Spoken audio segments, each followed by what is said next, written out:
This is a Zefal Deflector RS75 bicycle fender, made in France.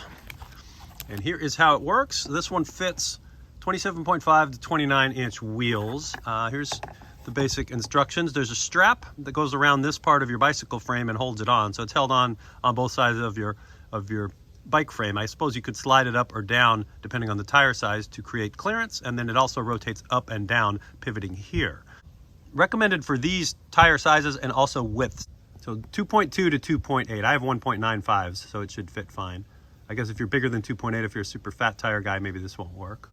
And there is an e-bike friendly sticker on it. Not sure exactly what that means. It's possible that because e-bikes have fatter hubs and other things going on down here with the brakes and the hubs, that's what they mean. Like it's not gonna, it doesn't need to attach down here by the hub. It's up above, out of your way. So if you've got an e-bike, maybe you need one of these if there's no mounting points down here for a traditional fender.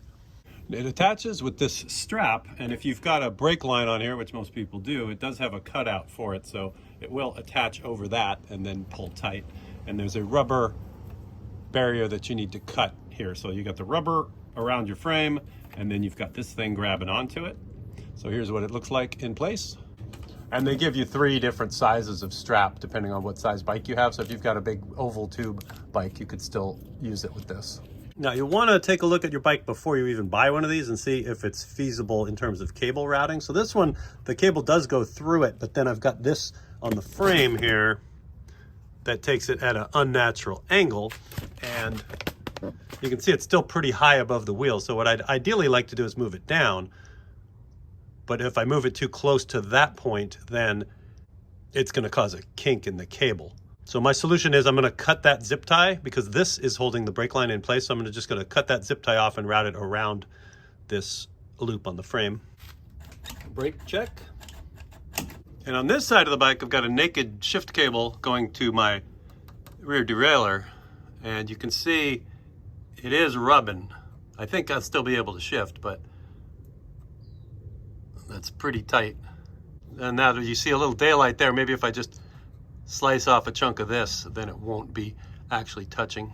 To get it relatively level, I kind of eyeballed it along with that bar on the frame, trying to just get it flat with that. There is still quite a bit of tweakage. They shipped it to me in a bag in a UPS truck, so you can see it's bent, so I'm gonna have to try and figure out a way to unbend it and get it straight. Now that it's on the bike, we can experiment with angles. Figure out if we want to go low rider or high rider or somewhere in between. I think I like it right about there. And then just tighten up these bolts to lock it in place. And there's the final installation pick. I was able to straighten out the fender by just grabbing it and just bending it until I was scared it was going to break. So now it's pretty straight. Only regret maybe is I kind of wished it would come all the way up to here. Like there was a way to install it so it was still low and it was all the way up to there.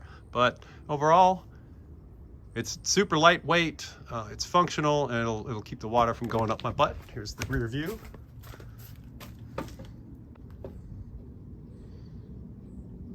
And here's how it works on the road in the wind. Sorry I didn't have a rainy day to test it, but looks like it's going to protect me just fine and stay in place forever.